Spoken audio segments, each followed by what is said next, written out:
I'm Joseph, and this is your Mountaineer Mania.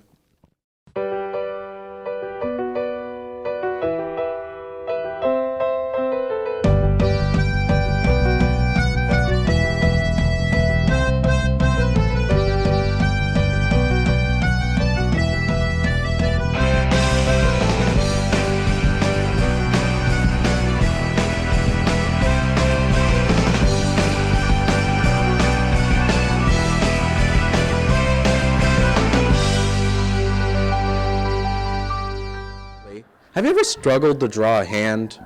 Well, if so, here's Ashton Ashcraft with a tutorial. Drawing is hard, but say you know what you're doing. It's going pretty well until you get to the hands. As an artist myself, I know hands are a pretty difficult part of the body to draw. To get yourself started, lightly draw a circle where you're going to have the wrist. Then draw a short square connected to that lightly drawn circle. This will be the palm of the hand. If it helps you to make the hand more accurate, then draw something beforehand, such as this. It can help you line up the wrist and the crotch to get more accurate proportions. After you make your base for the hand, you can optionally draw lines for the fingers. This is something I do to help visualize placement. Once you're happy with your base, you can start fleshing it out in a sense. I normally start with the thumb or the pointer finger, but let's start out with the pointer finger for this. You can look at your own hand for reference or even many images online. Generally, I take the latter and use my own hand. Take it slow and be sure to watch the width and length of each finger. Feel free to modify it to fit your character. After this, you should be able to draw hands. Hopefully you learned something and enjoyed this how-to.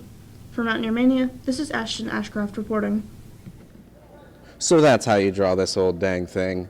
Additionally, one of our students here is competing in the Miss West Virginia Teen Volunteer Program. Here's Kinsley with an interview. Today with us we have Miss West Virginia Teen Volunteer 2023, Peyton Weisenberger. How are you, Peyton? I'm good, thank you. You started a platform called Teens for Veterans. Tell us about that. It's to volunteer for veterans in the community because my grandfathers were both veterans, and they, one of them was in the VA nursing home, and you see that they're lonely, and they would like to see us kids, me and my siblings, walk through the hallways, and they would smile at us. We became everyone's grandkids in that nursing home facility. So what have you done so far with that? We made them Valentine's Day cards. And for Easter, I plan to do something with eggs, like a treat with eggs. So you're just getting started. Mm-hmm. How do you win at state level? Having the most volunteer hours. Okay. Tell us the story about how you found out you won. Miss Bernetti told me one day to go down to Morgantown because we were going to have lunch, but we had to stop at this building so I could meet the people that were on the board. And all of a sudden, I had a crown on my head. So and you didn't know it was going to happen? I did not. When will you be going to compete for Miss Teen Volunteer America? The beginning of March. In Tennessee? Mm-hmm. Where you'll represent the great state of West Virginia. Are you excited? Yes. To win at that level, you're judged on a private interview, your ground, fitness and wellness, and a talent. What talent will you be showcasing? I'm going to dance. And what happens if you win at that level? You become more nationally instead of locally. And a scholarship? Yeah.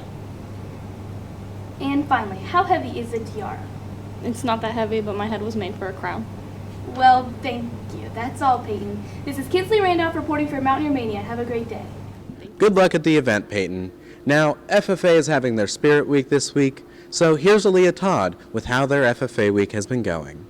Here at Liberty, the FFA program has been putting hard work into making themselves known. Recently, this week, they have participated in a Spirit Week they've made for themselves, put together a teacher breakfast, handed out handmade gifts to the teachers to show their appreciation, and put on an FFA assembly. This is all just a little bit of what the FFA does here at our school, so let's make sure they get the appreciation that they deserve. For Mountaineer Mania, this is Aaliyah reporting. We hope you show support for our local FFA. But for Mountaineer Mania, I'm Joseph Jarman, and we'll see you next week.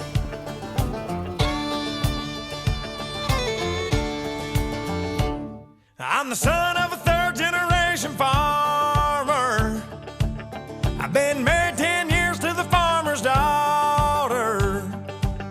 I'm a God-fearing, hard-working combine driver, hogging up the road on my plower, chugga-lugga-lugging 5 miles an hour on my internet.